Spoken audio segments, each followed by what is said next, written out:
Nilimwambia kuna siri nyingi sana za mbinguni zenye mmefichwa. Na hizo siri hata ziko kwenye Biblia. Unajua kwamba kulikuwa na mtu mwenye duniani kote, mwenye Mungu alimpa hekima kuliko wanadamu wote duniani. Tangu dunia ianze na mpaka mwisho dunia itakapoisha, hakutawahi kuwa na mtu kama huyo. Alikuwa anaitwa Solomon. Unajua Solomon aliandika kitabu kipi? Solomon aliandika kitabu special, inajulikana kama The Key of Solomon. The Key of Solomon iko na siri nyingi sana kuhusu mambo ya kiroho, mambo ya mbinguni. Kama yapi? Okay. Unajua wewe kama unataka kusoma Biblia ujue mbingu inakaa vipi, hakuna kitu utawahi jua. Lakini Solomon alikuwa anashika wale malaika waliofall na shetani. Shetani aliporushwa duniani alikuja na malaika kibao. Wale malaika ni vitu vimeishi mbinguni na vinajua siri ya mbinguni. Sasa Solomon kwa sababu alikuwa na hekima na alikuwa ameshapewa knowledge vile anaweza kusummon wale mademon, alikuwa anawaita, alikuwa na summon mpaka Lucifer. Anawasummon kutoka kule baharini, wanakuja, anawauliza maswali, wanamwambia kuanzia creation. Alikuwa anawaambia, walikuwa wanamwambia siri zote za mbinguni na siri zote zenye alikuwa anataka kujua. Alikuwa anawauliza kuna kaa vipi, kuna nini inafanyikaje. Pale ndipo alipopata siri.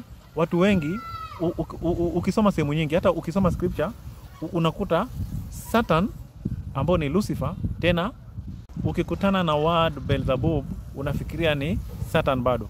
Ukikutana na Satan, ukikutana na Beelzebub unafikiria the same thing, kulingana na zile vitabu zilizoandikwa na Solomon. Shetani alikuwepo, aliumbwa kitambo sana, lakini Beelzebub amekuja kuumbwa baadaye kama msaidizi wa Lucifer. Na kama si Beelzebub, hata Lucifer angeasi. Lucifer alikuwa royal sana kwa Mungu, alikuwa loyal sana kwa Mungu. Hakuna siku amewahi kukosana na Mungu, hakuna siku aliwahi mkosea Mungu. Lakini Beelzebub kulingana na maandiko aliumbwa kama tayari yuko wicked. Sasa yeye ndio alikuja na hii idea, kwa sababu penye Mungu alianza kukosania na shetani ni mahali Mungu alimuumba mwanadamu, akamwambia shetani amshujudu. Na Mungu akamwamuru shetani amwabudu mwanadamu. Shetani akasema, mimi nimeumbwa kwa moto, mwanadamu ameumbwa kwa matope. Mimi nitashujudu vipi kiumbe kilichoumbwa na matope? Unaona? Lakini sana sana hayo maneno hayakuwa yake. Aliyekuwa akimsukuma na maneno hayo alikuwa Beelzebub. Kuna wakati niliwaambia maneno magumu, lakini najua yalikuwa magumu sana kwa watu kuelewa. Mungu alipoumba mwanadamu, Mungu alikuwa anaumba another God. Sijui kama utaelewa. We have God the Father, God the Son and God the Holy Spirit. When God was creating a human, alikuwa na create God the human. Ndio maana Mungu alipokuwa anaumba viumbe vyote aliviumba viwili. Alipoumba mwanadamu aliumba 2 in 1. Mungu aliumba mwanadamu akiwa mmoja. Na huyo mwanadamu alikuwa more of male, lakini alikuwa both female and male. Baadaye Mungu alikuja akampasua na akatoa 2 things, akatoa female and male in the same thing. Sijui kama mtaelewa. So mwanadamu mwenye tuko naye saa hii sio mwanadamu mwenye Mungu aliumba originally. Ukitaka kupata mwanadamu mwenye Mungu aliumba originally, ni uchukue mwanamke na mwanamume uwa mold wakuwe one thing. That is what God created. Kwa sababu Mungu hakuchukua udongo ingine tena kuumba mwanamke. Alimpatia yule mwanamume deep sleep na akamseparate, akamdivide into 2. Kukatokea mwanamke na mwanamume. Ushaona? Hizo siri zote ziko kwa hizo vitabu. Kuna vitu vingi sana zenye watu hawaelewi. Ushaona? Sasa wakati mwanadamu aliumbwa akue God the human, alikuwa akue Mungu mwenye ana rule over the world. Lakini kwa sababu alikuwa lonely, alikuwa azungumzi, hakukuwa na kiumbe chenye kinaweza kuzungumza naye duniani, ndio Mungu akasema wacha tu ampasue wakue wawili. At least apate mtu mwenye anaweza zungumza naye.